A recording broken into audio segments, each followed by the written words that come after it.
பிரதமர் நரேந்திர மோடி அவர்கள் இந்தியாவின் முதல் பிரதமர் ஜவஹர்லால் நேருவின் சாதனையை முறியடித்து சுதந்திரத்திற்கு பிறகு மிக நீண்ட காலம் தொடர்ச்சியாக பதவியில் இருக்கும் மக்களால் தேர்ந்தெடுக்கப்பட்ட பிரதமர் என்ற புதிய சாதனையை படைத்துள்ளார். பிரதமர் மோடி 4399 நாட்களை தாண்டி தொடர்ந்து பதவியில் உள்ளார்.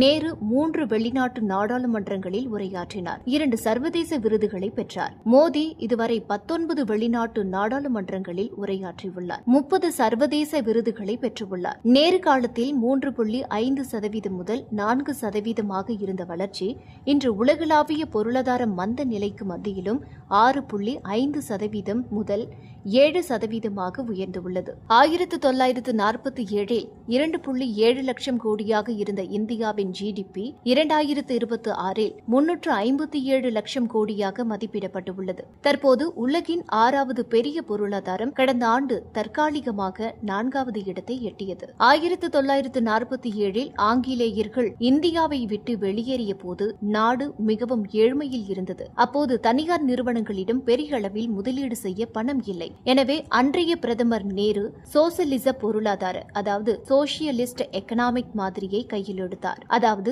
ரயில்வே, அணைக்கட்டுகள், கனரக தொழிற்சாலைகள், கல்வி நிறுவனங்கள் என அனைத்தையும் அரசாங்கமே முன்னின்று கட்ட வேண்டியிருந்தது. இதற்காக அரசாங்கத்திற்கும் தனியாருக்கும் இடையே நீண்ட கால ஒப்பந்தங்களும் திட்டக்குழு அதாவது பிளானிங் கமிஷன்ஸ் போன்ற அமைப்புகளும் உருவாக்கப்பட்டன. 1950 முதல் 1980 நேரு மற்றும் இந்திரா காந்தி காலத்தில் தனியார் நிறுவனங்களுக்கு பல கட்டுப்பாடுகள் இருந்தன. அனைத்து தொழில் மற்றும் வர்த்தகங்களுக்கு லைசன்ஸ் கட்டாயமாக்கப்பட்டிருந்தன. இதனை லைசன்ஸ் ராஜ் என மக்கள் அழைத்தனர். 1991 பொருளாதார புரட்சி. இந்தியாவின் கஜானாவில் பணம் தீர்ந்து போன போது அப்போதைய பிரதமர் PV நரசிம்மராவ் மற்றும் நிதியமைச்சர் மன்மோகன் சிங் ஆகியோர் தாராளமயமாக்கல், தனியார் மயமாக்கல், உலகமயமாக்கல் கொள்கையை கொண்டு வந்தனர். இந்தியாவின் கதவுகள் உலக நாடுகளுக்கு திறக்கப்பட்டன. 2000 முதல் 2014 வாஜ்பாய் மற்றும் மன்மோகன் சிங் காலம். உள்கட்டமைப்பு, தகவல் தொழில்நுட்பத்துறை மற்றும் சேவை துறைகள் அசுர வளர்ச்சி கண்டன.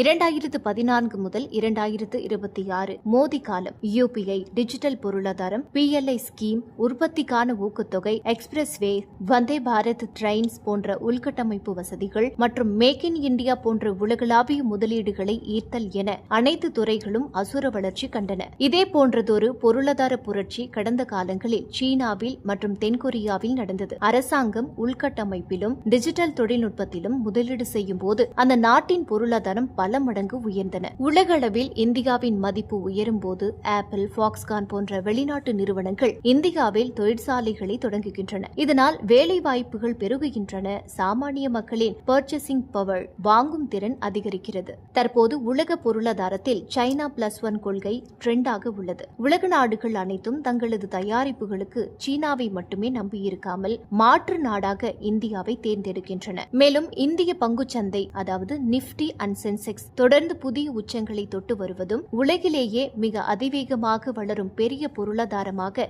இந்தியா நீட்டிப்பதும் தற்போதைய ஹாட் டாபிக்காக உள்ளது.